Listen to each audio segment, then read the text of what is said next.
Барлықтарыңызға сәлем. Бұл видеода сіздермен шоколадты Kringles деп аталатын печеньенің рецептімен бөлісемін. Печеньенің іші өте жұп-жұмсақ болып шығады. Міндетті түрде жасап көріңіздер. Құрамына келетін болсақ, бізге қамыр қопсытқыш, сұйық май, жұмыртқа, қант, какао, қант ұнтағы және де ұн керек. Ыдысқа алдымен какаомызды, қантымызды, қаламызша тұз бен ванильный сахар қоссаңыздар болады, және де сұйық майымызды қосамыз. Барлығын жақсылап араластырып аламыз. 3 жұмыртқаны бір-бірлеп салып отырып араластырамыз.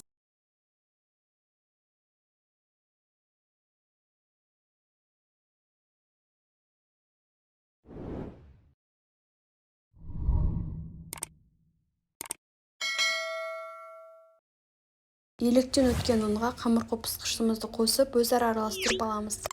Ұнды 2 бөліп қосамыз.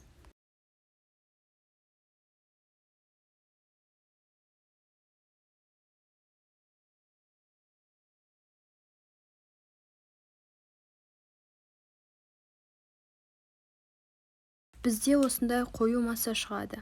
Бетін жауып, 40 минутқа морозилькіге жібердім. Асығыс болмасаңыздар, бір түн холодильникке жіберсеңіздер болады. Енді видеода көрсетілгендей жасап шығамыз.